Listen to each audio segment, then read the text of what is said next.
সুপ্রভাত বন্ধুরা, কেমন আছো? আশা করি ভালো আছো। আমিও একই প্রকার ভালো আছি। তো আবারও একটা নতুন ব্লগ নিয়ে তোমাদের কাছে চলে এলাম। তো আজকে সকাল থেকেই রান্নাঘর থেকেই ব্লগটা শুরু করেছি। তো দেখো, আজকে ব্রেকফাস্টে আমি বানাবো সুজি। তো অনেক দিন হয়ে গেলো সুজিগুলি আনা হয়েছে, আর এগুলো ফরচুনের সুজি, খুব টেস্ট হয়। আর বিশেষ করে বলতে কোনো পোকা টোকা থাকে না। তো একটা যে ঝেড়ে নেওয়ার কথা থাকে না, ওটা আর থাকে না আর কি। তো এই ঝেড়ে নেওয়ার কাজটা করতে হয় না।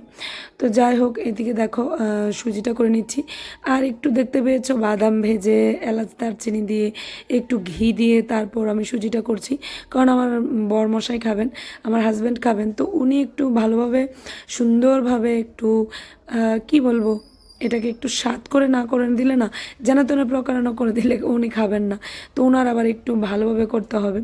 তো এই জন্য এভাবে করে দিলাম। আর সুজি করতে তো বেশিক্ষণ লাগে না, তোমরা জানো বন্ধুরা।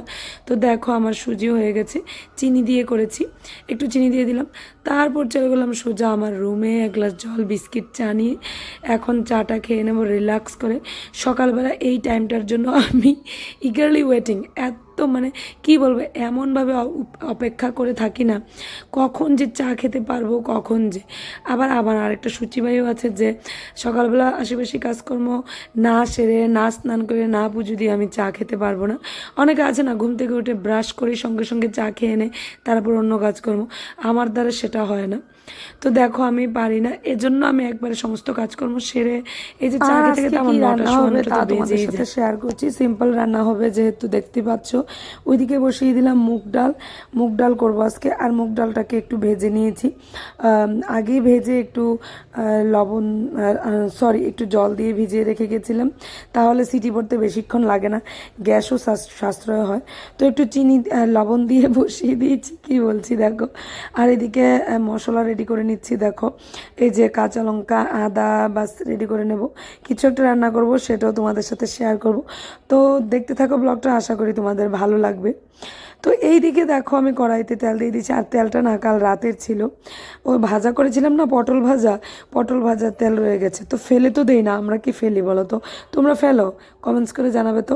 আমার তো মনে হয় না রাতের বেলা কোনো কিছু ভাজা করলে কড়াইয়ে যদি তেল থেকে যায় তোমরা ফেলবে, আমার মনে হয় না, কারণ কেউই তেলটা নষ্ট করতে চায় না। আর এটা কোনো খারাপ অভ্যাস না কিন্তু যে খারাপ, তেলটা তো নষ্ট করলাম না। এইদিকে দেখো নারকেল কুড়িয়ে নিয়েছিলাম, নারকেল দিয়ে মুগ ডালটা রান্না করে নিলাম। তো চলে এলাম এখানে। দেখো বিছানাটাকে সুন্দরভাবে পরিষ্কার পরিচ্ছন্ন করলে কি হবে, একটু পরে মাধব এসে সমস্ত কিছু লন্ড ভন্ড করে নেবে। আর আজকে না ফ্রেন্ডস একটু গরম পড়েছিল, এজন্য আমি আর ড্রেসটা চেঞ্জ করিনি। তবে হ্যাঁ, দেখবে আমার ড্রেস চেঞ্জ করতেই লাগবে, কারণ আমি রান্না করতে করতে বাজারেও যাই অনেক সময় কোনো কিছু আনার জন্য, কারণ আমিই আনি বাজার। আবার মাধবকে স্কুলে দিতে আমার যেতে হয়। আমার মেয়ে যখন আবার একটু স্কুল থেকে আসার টাইমে কখনো কখনো দেরি হলে আমিই যাই। আর এইদিকে দেখো আমার ছেলেটা কত কর্মঠ, দেখে বুঝতে পারছো, ঘর মুছছে। আসলে না, কিন্তু খাটের তলায় ওর 3-4টে বল পড়ে গেছিলো, ওই বল আনতে গেছে। এই যে দেখো সয়াবিন বসিয়ে দিয়েছি, ওইদিকে আলু সেদ্ধ করা হয়েছে, কিছুটা সবজির জন্য রেখে দিয়েছি নারকল। আর এইদিকে ডালও হয়ে গেছে, পটল কাটা হয়ে গেছে। এক এক করে সমস্ত কিছু রান্না করে নেব। এই যে দেখতে পাচ্ছ ঢেঁকি শাক রান্না করবো আজকে। তো চলে গেলাম হাজব্যান্ডের রুমে। বিছানাটাকে তো ঝাড় দিয়ে নিচ্ছে ঠিক আছে, কিন্তু বেডশিটটা কিন্তু চেঞ্জ করতে হবে, ও কথাটা আমার মনে নেই। পরে আবার বেডশিটটা চেঞ্জ করেছিলাম, ওটা তোমাদের সাথে শেয়ার করিনি। কেন বলো তো, আমার না খুঁতখুঁতে লাগছিল, বেডশিটটা চেঞ্জ করব ভাবছিলাম, কিন্তু বেডশিটটা চেঞ্জ করিনি। এইভাবে বিছানাটাকে ঝেড়ে টেরে চলে গেছিলাম। কিন্তু মাধব না খেলা করতে করতে হঠাৎ করে এসে মাটি পায়ে উঠে গেল ব্যালকনিতে, না বৃষ্টি হয়েছিল যেহেতু একটু কাদা লেগেছিল, তো উঠে গেল যখন, তখন আমি আর কি করব, তো বেডশিটটা তো পরে গিয়ে আবার চেঞ্জ করেছি, ওটা তোমাদের সাথে শেয়ার করি না আজকে। তো এইদিকে দেখো রান্নাঘরে সোজা চলে এলাম, রান্নাঘরে পনির রান্না করব। তো পনিরটা একটু হালকাভাবে ফ্রাই করে একটু ওয়ার্ম ওয়াটারে ভিজিয়ে নিয়েছিলাম। আর এদিকে মশলাও কষিয়ে নিচ্ছি। আর কি যেন বলে তোমাদের, আলু পটল সয়াবিন, তো ওটা তো ভাজা হয়ে গেছে। তো এক এক করে সমস্ত কিছু ভেজে রেখেছি, বাস এখন রান্না করে নেব। রান্নার ফাঁকে ফাঁকে যেহেতু নিরামিষ রান্না করছি, রান্নাঘরটাকেও ক্লিন করে নিচ্ছি। যখন তুমি আমিষ কিছু রান্না করো, তখন রান্নার ফাঁকে ফাঁকে তুমি কিন্তু রান্নাঘরটাকে ক্লিন করলেও তোমার যেন ক্লিন করা হবে না এরকম লাগে, আমার লাগে বিশেষ করে, এটা আমার অপিনিয়ন। তো আবার নিরামিষ রান্না করার সময় না আমি আবার রান্না করার মাঝে মাঝে রান্নাঘরটাকে ক্লিন করে নিই, যেন লাগে রান্নাঘরটা পরিষ্কারই আছে, কোনো ময়লা টয়লা হয়নি, অপরিষ্কার হয়নি। তো এই জন্য দেখো ফ্লোরটাকে আগে মুছে নিচ্ছি, কারণ ওই যে এঁটো সেটুর ভয় থাকে না, এজন্য। তো এইদিকে দেখো বাসন কুসন মাজা ছিল, তো বাসন কুসন মেজে নিচ্ছি। তেমন কিছুই তো রান্না করিনি, তো তাড়াতাড়ি রান্নাও হয়ে গেল, আর ভেজাল নেই রান্নাবান্নার, তো এই জন্য দেরি করা আর হয়নি, তাড়াতাড়ি রান্নাটা হয়ে যায়। আর বলো তো কি, নিরামিষ রান্না করলে তাড়াতাড়ি রান্না হয়ে গেলে না মনটা একদম ভরে যায়। তো এইদিকে দেখো ড্রেস চেঞ্জ করে অলরেডি বেডশিটের কাভার, সরি বেড কাভারও চেঞ্জ করে নিয়েছি। কি করব বলো তো, ওই যে আমার ওটা আর সহ্য হয় না, তো কাদা লেগে আছে কিভাবে বলো তো। এই বেড কাভারটার মধ্যে আবার হাজব্যান্ডকে বলি যে ঘুমানোর জন্য, তো বেডশিট চেঞ্জ করে নিয়েছি যেহেতু, বাস এখন বাস। আর সরি, বেড কাভারটা ময়লা হয়েছে যেহেতু বেডশিটটা একেবারে চেঞ্জ করে নিলাম।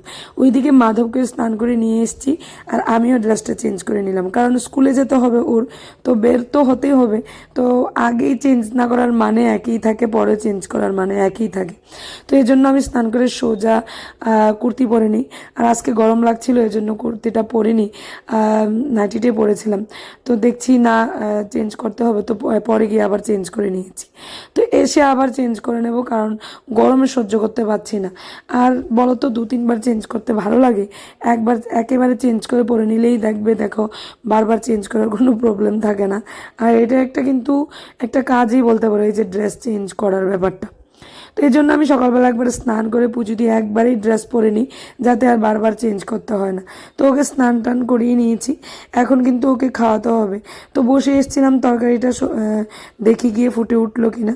তো এই যে দেখো বাস আমারও সবজিও হয়ে গেছে, পনির, সয়াবিন, আলু, পটল যা পারি সমস্ত কিছু দিয়ে একটা বড় করে সবজি রান্না করেছি, যাতে রাতের বেলার জন্য আর কিছু করতে না হয়। তো রান্নাও হয়ে গেল। এই যে দেখো শাকের মধ্যে না আজকে একটু কিশমিশ দিয়েছি, ভালো লাগে দেখবে ঢেঁকি শাকে নারকেল কিশমিশ দিলে। ডালও হয়ে গেছে, নারকেল দিয়ে মুগ ডাল। আর সবজিটা তো তোমাদের সাথে শেয়ারই করলাম। আর এই ছিল আজকে আমাদের রান্না। তো এখন মাধবকে দিতে যাব, খাইয়ে নিয়েছি মাধবকে, এখন স্কুলে দিতে যাব। আর এই যে দেখো বিছানার চেহারা, বিছানা কিন্তু ক্লিন করে নিয়েছিলাম, কিন্তু চেহারাটা দেখো কি অবস্থা হয়ে আছে। তো ওকে রেডি করে নিয়েছি, এতক্ষণ কিন্তু সবজিটা গুছিয়ে ওকে খাইয়ে ওর ড্রেস ব্যাগ রেডি করতে করতে না ও এরকম করেছে বিছানাটা। তো এসে আবার একটু ক্লিন করে নেব। তো চলো ওকে দিয়ে আবার আসছি, সোজা একদম লাঞ্চ আওয়ারে চলে গেলাম। দেখো লাঞ্চ আওয়ারে বসে গেলাম, লাঞ্চ করতে বসে গেছি। এটা আমার মেয়ের লাঞ্চ। তো লাঞ্চ করার পর বন্ধুরা আর এনার্জি ছিল না আর ব্লগ কন্টিনিউ করার।